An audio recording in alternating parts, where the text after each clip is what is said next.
Hello, welcome to Tokyo Game, and it's just finished. West Ham United 1, Burnley 0. Gonzo, was that very much a band-aid over a deep wound kind of application tonight? Yeah, if you like. It wasn't convincing, was it? It was much needed. It was all about. Sounds like such a terrible cliche, but it was all about the points tonight, really. So I'm sure the team will take some confidence from the points, if not the performance. Tom, Billitt's changed formation. He went back to his 3-6-1, whatever you want to call it. Everyone knows what we mean by now. In came Czech and Carroll. Do you think it was harsh? Although it wasn't a winning side at Anfield, it was certainly an impressive side. Yeah, no, it was an impressive side. I'm still slightly confused as to why he played with the 3-6-1, whatever it was. I honestly thought he'd go with four at the back because I thought at times at Liverpool at the weekend when Nordveit was in at right back that we played well with four at the back. So especially with the game that we probably expected to dominate, in possession, I just thought we could have probably done with another man in midfield at times tonight. Do you not think, though, Tom, do you not think there was an argument that Antonio and Creswell were actually played as wide midfielders tonight rather than wing-backs until the last third of the game? Yeah, you see, the thing is, now I wouldn't mind if five at the back, if everybody was sort of, the short, sharp passes, people overlapping on the wings to try and break Burnley down, but we didn't see that in the second half, and we sort of now and again only saw it in the first half, and I just don't think it was executed as well as it could have been. I just think that we could have done better, or could have needed probably sometimes a bit more, maybe another attacking player in midfield, or just sort of gone with a simple 4-3-3 along those lines. So let's quickly go through the match highlights. There isn't that much to talk about. We'll quickly discuss them anyway, then we'll get on to the more analytical side of it, which I enjoy more. Pedro Obiang, after a quiet first 25 minutes, Obiang hit the post with a left-footed drive, and then there was a penalty shout. Gonzo, what did you make of that one? Corner kick, Winston Reid got his head on it, hit Michael Keane's hand. Pen or no pen for you? Yeah, handball, definite handball. The commentator was saying that his arm was slightly behind him, but for me that doesn't matter. It was so blatant that the arm was right up in the air. The ball struck it. That was, I don't know. Well, I take it he didn't miss it. He must have just thought it wasn't intentional, but it wasn't like his arms were down by his side. It was a handball. Well, Tom, you're going to have a deciding vote here because there's no handball from me. Michael Keane's going for the ball before Reid heads it, and Reid deflects it onto his arm. I think that would have been very harsh. Tom, you've got deciding vote. Pen or no pen for you? I'm sorry to disagree with you, Gonzo, but I didn't think it was a pen. I think it would have been harsh. I think, yeah, it hit his hand, but he clearly wasn't looking anywhere near. He wasn't looking at the ball. He'd gone to head it, and it did. His arm was behind him. Yes, it's hit him on the hand. I don't think he's got any intention of playing it on his hand there. And if that was against us, I think I'd have felt very hard done by. So I'd no pen for me. And then not long after, a short corner, which everyone hates, but it almost came off as Mark Noble whipped in a curler to the back post and it slammed off the post as West Ham kind of pressed. And then deserved breakthrough, I suppose. This one was a stone cold penalty. We're not even going to question whether it was a penalty or not. Reid gets hauled down by me. Yes, again, Gonzo, I'll leave the joke aside. The Burnley defender, me, hauls down Winston Reid in the penalty box. Heaton saves the pen, and Noble taps in the rebound. Gonzo, do you think Heaton could have been doing a little bit better there, or would be a bit critical of? Would that be harsh on the keeper because you just saved the pen? Yeah, I think so. Maybe he could have pushed it wider and maybe tried to push it round, away from the goal rather than back into the middle of the goal. But yeah, I think we'd perhaps do a little bit of a disservice to Noble as well, who was following up, as you should do when you take a penalty, follow up. I think Noble was surprised. If you watch it again, you see Noble's face. He was surprised to see it come back out to him, and he had to put a little angle on it to keep it away from the keeper who was trying to make the recovering save. Yeah, well, until tonight, 87% of Mark Noble's penalties, he's put the keeper the wrong way. So you can understand him being surprised that the keeper's even guessed the correct way. Deserved lead, though, Gonzo? Oh, absolutely. Yeah, I mean, we weren't brilliant at any point, but we were better than them. And Payet was really trying to influence things today. He seemed to have a bit of his mojo back as well. He was doing the stuff that he sort of stopped doing. He was doing the pirouettes. He was doing the nutmegs and stuff like that. And that had just come. He played the simple ball to Noble, and Noble had done that wonderful. Tried to bend a wonderful shot in. And there were 3 or 4 occasions where something might have happened, whereas they weren't really offering much at all.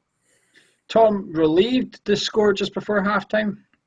Yeah, but I mean, the way that we were commanding the game at that point, and I said in the review for the Liverpool game, I said I expected us to go home with Burnley and have our fair share of possession. And we came up the traps quickly. I think we had something like 15 shots or something in the first half. You might correct me. It was quite a few. I was just expected to see more, to be honest with you, because I thought, although the pressure was on, I thought a lot of the time we could have probably done with just quick passes, people overlapping. Lanzini and Payet linked up well, but I think there was a point in the first half where Payet played to Noble, Noble played back to Lanzini, then Lanzini slipped in Payet and it went out for a goal kick. But it was sort of stuff like that we were lacking at times. It was very lackluster, very slow to get the play started. And although, yes, we deserved to go up, I still think we could have helped ourselves heading into that second half with, taking maybe a 2-goal lead into it. I just thought I expected to see us a little bit more clinical in the first half, even though we did score and we did deserve the lead. There could be a reason for that, which we'll talk about at the end. Right in at half-time, 1-0 up. Came out, expectedly, Burnley were on the front foot a bit more than we were. Vokes went close. Clever play by Vokes, actually, after a little bit of got the knockdown from Andy Carroll's header from a long free kick by Burnley, just wide. And then a free kick again from Burnley, cleared by Creswell after a header from me went across the face of the goal. Nice little touch by Randolph, actually. I don't think he got the credit he deserved from that little touch. It was just a fingertip, but it was quite crucial. And then Arfield skipped by Winston Reid and Randolph with another save, but then Vokes somehow headed over. Gonzo, were you worried? I mean, I just spoke about 3 chances there from Burnley. We had a couple of efforts in that time as well, Lanzini and a Carroll header, but Burnley had 3 decent chances. Yeah, of course I was worried. Everybody was worried at that point, weren't they? It was a terrible match to watch, really, in many respects. And I think the way we came out for that second half, I don't know, never mind. Never mind the oranges at half time. I think giving them some Valium at half time or something, because the way we came out was very, very slow. And yeah, I thought our intensity invited them onto us, and all tactically we invited them onto us as well. So we've done well that we are playing such a toothless team really today. I mean, Vokes is a big boy, isn't he? But he's quite rubbish, and Gray is looking to try and get in. Well, he is, isn't he? Let's be perfectly honest with you. Just the way you put it. Yeah, and Gray, who is a decent player, who would be the quality one in the fast one in the partnership, is just on his way back and trying to get back into form. So, as I say, we were quite lucky. We were playing against a toothless team of systematic foulers. Well, I don't know if I'd describe Vokes as rubbish. He's got 4 this season, which is 3 more than any of our strikers. Well, they're rubbish and all, but yeah, he's not the best striker, but I think you're doing a disservice there. He caused our defence enough trouble. Tom, do you think Burnley deserved an equaliser come halfway through the second half? Yeah, to be honest with you, yeah, I think they did. I don't understand.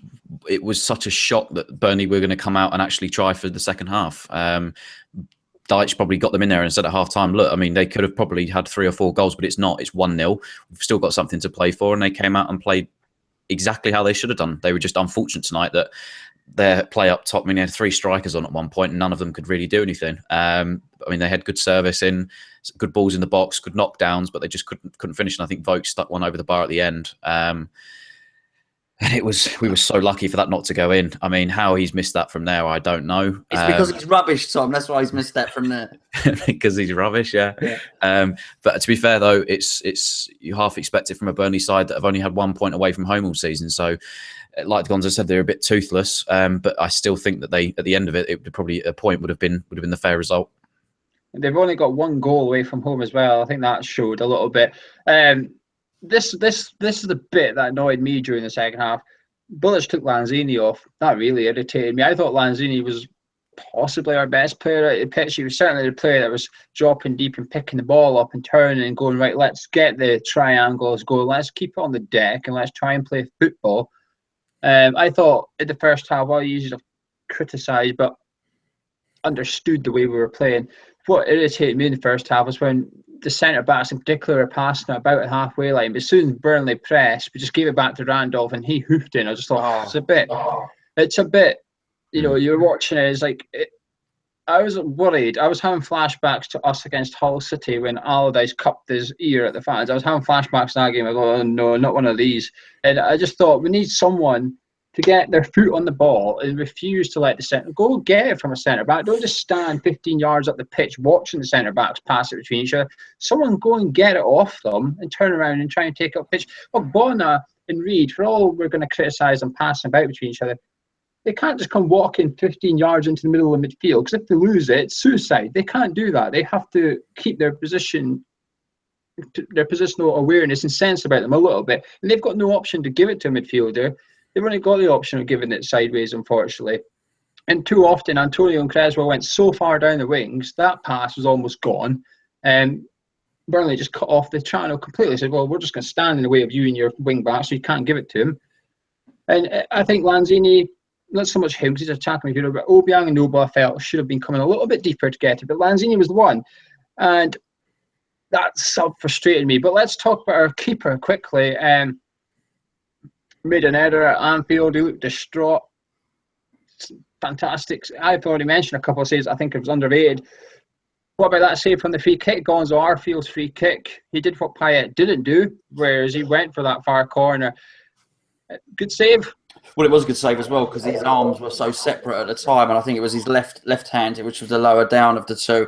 And you have to be very accurate to do that. That's not an easy thing to do. To do that, and he did. He got not only got a hand to it, he got a strong hand to it, which sent it away. It's very good, and he's cementing his place. You can't say that because he's let so many goals in, but it was really good and good for him that he got the clean sheet as well, which was important for all concerned, probably important for the club because we've been like a colander at the back, really, haven't we? So yeah, really pleased for him, and he played very, very well.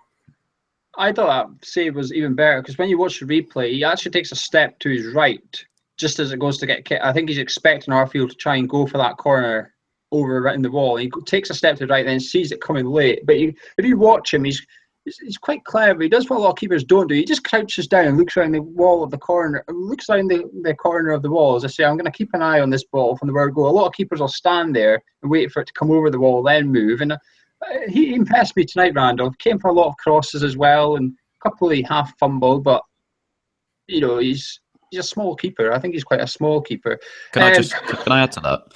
I think a lot of people don't realise about Randolph is, and it's a little fun fact for you in case you didn't know. He was actually going to play in America. He grew up in America, and he was going to play basketball at college. He was actually a very good basketball player. So although he's quite small, he's a fantastic athlete, and I think that is part to play as to why he's so good at some of the stops he makes. So there you go, little fun fact I'll throw in there. Well, I don't know about fun. It was a fact. I don't know about a fun fact, but I'll give you that. Bilic went on to make a couple of subs. Ashley Fletcher replaced Andy Carroll. Norbeck came on at the end for Mark Noble, which had a mixed reception. And Ayew went very close. Clever little play by Ayew, skipping between two defenders and going close. But while Burnley lobbed balls in the box towards the end, they didn't really threaten. And Randolph didn't have much to do. I thought we were quite organised. Well, let's talk about the big man. He made his first start. Tom, were you impressed by Andy Carroll, 82 minutes? Yeah, he was. He didn't have much to attack, I don't think, or the balls weren't great tonight from the wide guys. I think like Tony Gale said, he did look a bit unfit towards the second half, but I think also Burnley were quite a physical team, and that almost put him off a bit. But it's his first proper start for a while, and I think just maybe give him hard play against Hull, he'll dominate a bit more. But I do think he struggled a bit tonight with the physicality of Burnley. But yeah, it was an okay, mediocre performance, I'd say. I think you'd be a bit harsh, Gonzo. What was your thoughts on Carroll? In defending, I thought he was fantastic because I think there's a don't try and backtrack. No. I disagree with you. Don't try and start talking about him defending all of a sudden. Gonzo, what did you make of Carroll? He was okay. Nothing special. I thought, you got it tactically wrong, Bilic. We did a preview. He did exactly what I said he shouldn't do and didn't do what I thought he should do. He didn't put a partner up there with Carroll. So the commentator was constantly saying that that nobody was going to meet Carroll's flick-ons. Well, that's all very well and good, and that's all very true. There should have been runners in there, so that's tactically poor by the manager. But we all know, I think, that anyway. But why can't Carroll, at some point, ascertain that actually nobody is running past me on these flick-ons? So when I head it, I'm actually going to head it down to the side of me. I'll head it back where it came from. Why hasn't he got the in-game intelligence to actually stop doing that and think, I'm going to flick it on again. I'm going to flick it on again. I go, there's still no one running. Well, no, Andy, there's been no one running into that position all bloody game, mate. I think that's I don't think that's Andy Carroll's fault. It should be the fault of. It doesn't matter. No. It doesn't matter. That's what I'm saying. I agree. That is not Andy Carroll's fault. But at some point during those 90 minutes, he's got to realise that actually there's no one running and have the intelligence to think, okay, no one's running in behind. I'll either chest it and bring it down, or I'll nod it into someone's path. Well, firstly, it's not very easy to chest it when you've got someone like me or Keane behind him, nudging him all the time. Any Premier League game, a striker can very rarely pluck a goal kick out of midair and bring it down on his chest. But why should he have to have the intelligence to head it sideways or that? Why don't the people playing off him not have the intelligence to run in behind him? He was winning countless balls time and time again. He was beating the centre-back. And when he doesn't win it, it's very rare the centre-back is a decent header on it and it travels far. Sometimes it's flopping down 5 yards away and doing a header, which you would like Carroll to do. And I get what you're saying. I do actually get it. But as soon as he starts doing headers backwards, he's taking a risk. Because what happens if he heads it to a Burnley player tonight? Bang, they turn their face. He constantly headed it to a Burnley player. That was a constant. That was a constant match. I think the problem is, I think it's wrong that we're even looking at Andy Carroll and saying we should be heading here. We should be looking at Bilic and the people around Andy Carroll saying, why aren't you running on to? All we have to do is remember when. I know it's going a while back, but it's been very rare they're not injured at the same time. Remember Carroll, Sacco's goal against Swansea Upton Park a couple of seasons ago. Goal kick, Carroll flicks on, Sacco smash, goal. That's how easy it is. That is how easy it can be if someone can anticipate and just take a risk. It's schoolboy stuff. You get told at school level, at Sunday League, take a risk, get in behind the big man. And that big man's dominating his centre back, just running behind him. Yeah, it won't happen. It won't happen because even though Bilic is playing three defenders at the back, which should free up an additional body in midfield. Fair enough.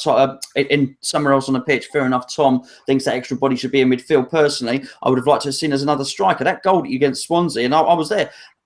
That's never going to happen because when Sacco does come back, Sacco will be deployed wide right or something like that because he's not going to play it. He's not going to play next to him. And absolutely, that particular thing is not Andy Carroll's fault. But if we honestly saying that Andy Carroll is this metronomic player who every time it goes on, it's only going to be able to flick it on. It's only going to be able to flick it on. Then we have issues. Then if that's the case, and then should he really be deployed in this system? There's lots of tactical reasons not to do it. Actually. Yeah, but I think actually, if we've got someone who is flicking on, it's a good thing. It gives the defenders an outlet, it gives the keeper an outlet, and all it means is someone's just got to have the know-how to get in behind him, just chase it. You know, that pitch is massive. There's a big gap between Andy Carroll winning it and their box. There's a huge space for someone to get it in behind.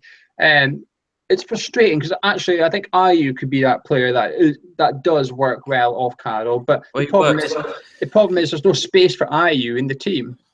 I think he worked because Ayew, I think, worked better last year playing off of Gomez in a two-striker. So I think in a way, yes, Gio, I think you're right in that respect. But that means, I guess, that we would have to change up the system in midfield, maybe 4-4-2. I don't know how Bilic would go about it, but I think it's strange because at the minute I still don't see how Ayew fits into this system when he's coming on as a sub. I think it's strange to see, and I think you're right. I think that the players should have the nous to work out if he's heading it on, you have to get in behind. But they were about 5-6 yards off of Carroll this evening, and they didn't even when he knocked it on, didn't even look to get in behind.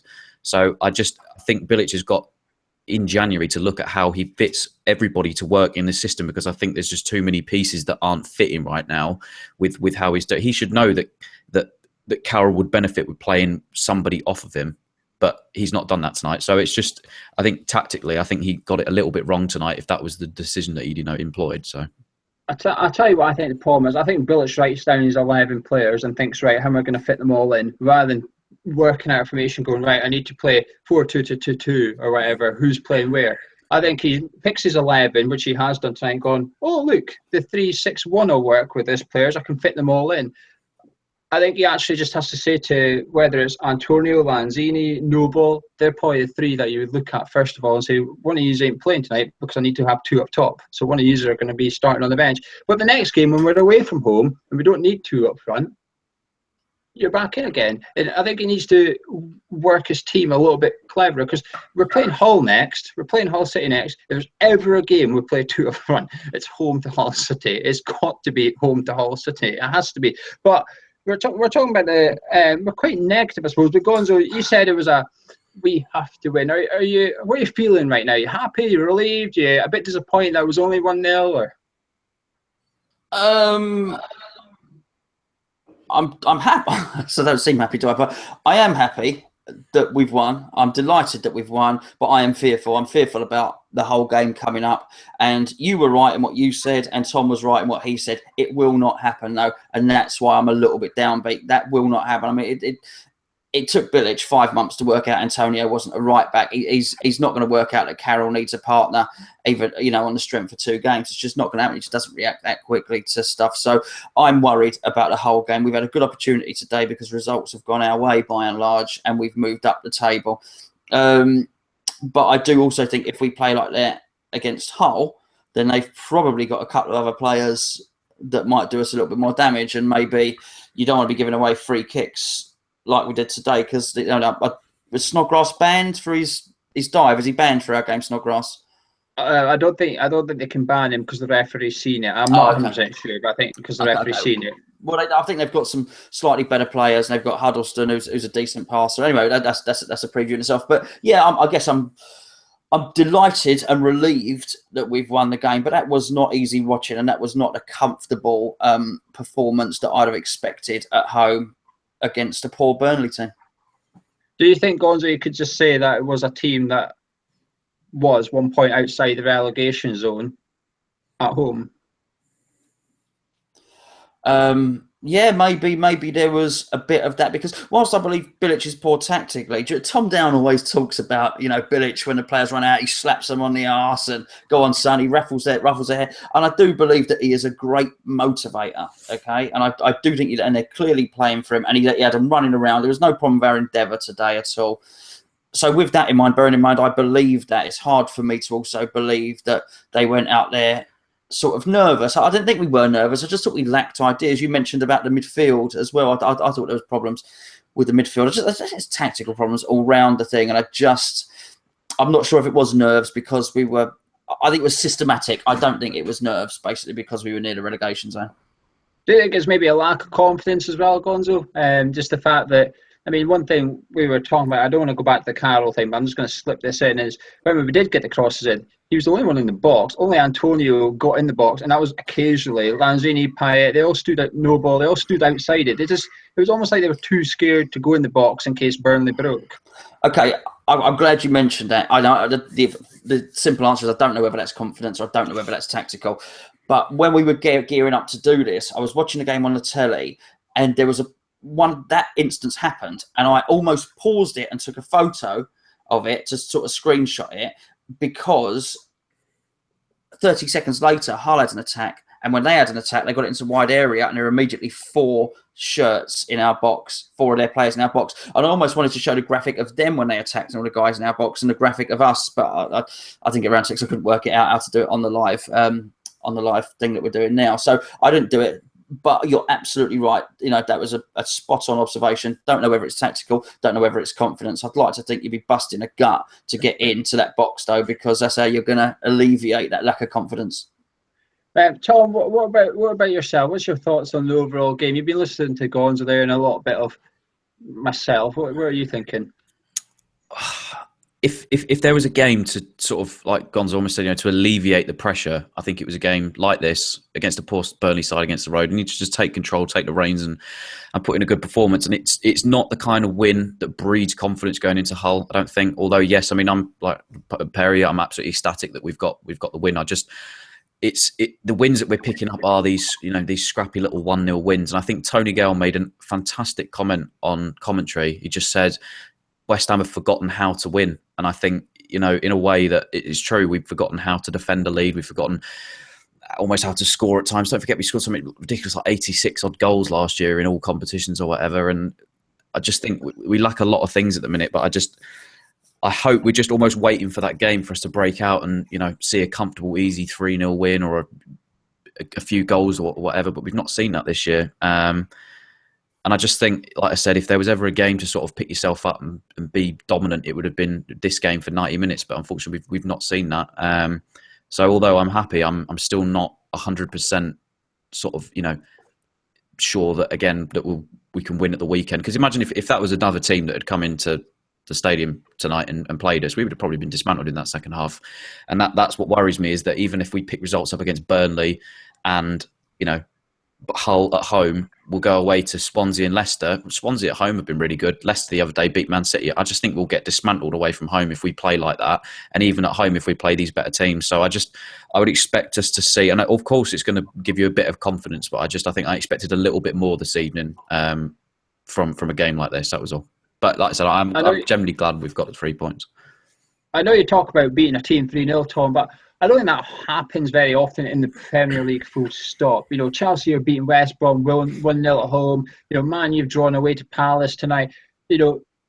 Last weekend, it was 3-3, 5-4. There's goals everywhere. Right. And I don't think the Premier I don't think the Premier League, there's no one team thumping other teams. Man City were 4-0 down against Leicester City.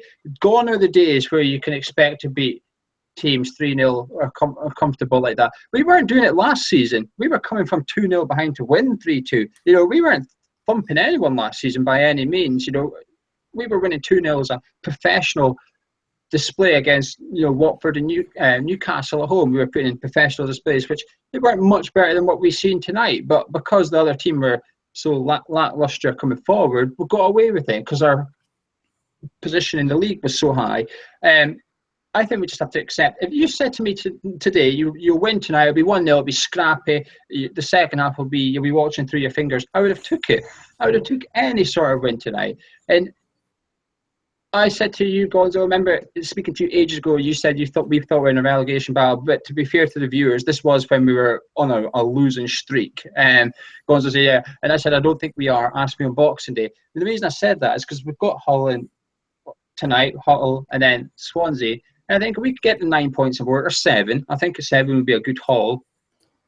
We could be mid-table, and that's when I think we'll start playing a little bit more confidence, a little bit more zip. We might start putting 2 or 3 bodies in the box. And I think you two may be doing a little bit of disrespect to Burnley, actually. You both called them poor or toothless or whatever, but Turf Moor, I know that it's away from home, but Turf Moor is going to be one of the hardest places to go in the league. They will come to places like us with a bit of confidence. We said it in the preview. Burnley would have come here tonight smelling blood, and they looked like a team that were smelling blood in the second half. They came out firing. They came out with their chests out, going, you know what? This West Ham side have conceded. They've dropped the most points from winning positions this season. Burnley had every reason to come at us in the second half, and we've held strong in a league which we've seen teams scoring 3-4 goals. I mean, this Burnley side put 3 past Bournemouth at the weekend. We've just kept a clean sheet against them. So there's plenty of positives, I think, to take. And those lads, I imagine, are in the changing room right now, pretty buzzing, actually, that they've won. They've won their first game at the 8. And, we might just see a slightly better West Ham against Hull. Then we might see an even slightly better West Ham against Swansea. And I think you've got to take baby steps in this league. There's, 8 points between us and 7th place or something right now. It's so close. I don't think we can dismiss performances like this too easy. I think we've been a bit harsh, but you two collate your final thoughts. I'll get them in a second. While we're here, we'll be back tomorrow night, Thursday night, 8:30 live, doing our preview for the Hull City game on Saturday, which is another must win. Not so much pressure on Bilic after tonight's win, but there's still pressure. We restart. But Gonzo, who's your man of match before we get your final thoughts? Who was your man of match tonight? Payet tonight. As I said earlier, I thought he had some of his mojo back. I also think he was trying to win the game the whole time. I saw the improvement started against Liverpool, actually. And I don't just mean the free kick. That's the obvious thing to point to. But even at the end, when Bilic wanted him to run it into the corners and do things like that, he was trying to win the game. And something seems to have happened, that his mindset seems to have changed, and he was being systematically hacked and fouled. It's a complete hatchet job, and it's so easy for players, silky players, creative players, to go into their shells once they get kicked, and he kept on getting back up and thinking, do you know what, I'm going to drive at you, I'm going to nutmeg you, I'm going to slip the ball between your legs, I'm going to have a shot. And his deliveries were better as well. I was impressed with Payet. Payet tried to win that game today, even though the midfield just behind him was dysfunctional, and he linked really well with Lanzini. That's a very good point about his delivery. I was going to mention that. His corners tonight, fantastic. Simply, there's Carroll. No curl, no power. Just get it to Carroll's head. Let him do this. But Gonzo, what's your final thoughts before I move on to Tom? Just that, was really pleased to see that. They fought hard, Burnley, but more importantly, the West Ham team fought hard. Wasn't the greatest quality, but we absolutely needed that win. I do not want to see us get relegated, and nobody wants to see us get relegated. We moved to the stadium, it would be an absolute disaster, you know. And do you know what? From a selfish point of view, Gio, a lot of people, we do a lot of things with Hammers Chat. You know, we've given away a lot of stuff, a lot of competitions, coaching courses, lots of things which we always give to people, and we hope that we do a good thing with Hammers Chat and everybody's enjoyed it. But this coming day, for reasons I don't know how much you've said, I haven't said, this day is our day. We've got a special day, you and me, coming up against Hull, which we're really looking forward to, and I'm sort of pleased that we're going there with the team in a bit more of a buoyant mood. Do you know what I mean? And that's just me talking to you now. I'm looking forward to our day now, as I'm sure every single West Ham fan can now get to Saturday, because it was half empty today, that stadium, to train strikes, everything else. All the West Ham fans will be going to that game with a little bit more of a spring in their step, thinking that we can get a result against Hull. Tom, final thoughts, and then I'll get your man of match after. Yeah, just to follow on from what Gonza said. Yeah, I don't think for one second I'm not pleased with the result. Of course, I'm like, it's 3 points at the end of the day. That's what we wanted. But okay, maybe not when I said about, you know, picking up 2-3-0 wins. I think it was just, I would have liked just to seen a bit more composed in that second half. I just don't think that we've seen the same sort of, you know, the likes of Ogbonna looks very shaky this year. Just a whole complete team performance, I think, is more along the lines. I don't really care about the result, but just a whole team performance. Like we said, the striker situation wasn't good today, and the midfield looked dysfunctional, and that's more to what I meant. You know, that we just see a complete 90 minutes more than winning 2-3-0. I think that's what I mean, more than the goals. But yeah, it's 3 points, and hopefully we go into Hull, we can actually pick up another result and another 3 points. Results have gone our way this weekend, this midweek. So, yeah, roll on. To be fair, Tom, if Burnley had got their equaliser, which I think they might have deserved, might not have, it's up to you, it's debatable, it's certainly debatable. If they had got their equaliser, your point would have been extremely valid there, in the sense that we needed to be getting that second goal. But who was your man of match tonight, Tom? I think based off of how poor the attackers in midfield were in the second half, I think it's got to be Winston Reid for me this evening. I thought, yeah, again, he put in another man of the match performance. I did think Payet played well tonight, though. He would have been second to Reid, but I just think that Reid was a class above at the centre back today, and he did really well.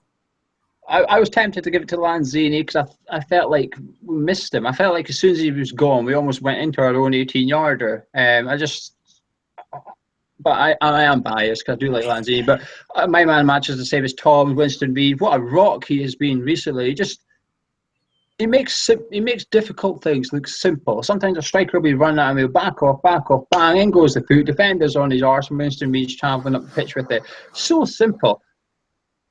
But only because he makes it look so simple. He's just a classy defender. I dread the time when he gets injured, because it'll be coming soon. It's not long. He gets injuries a lot, Winston Reid, and he's probably due one very soon.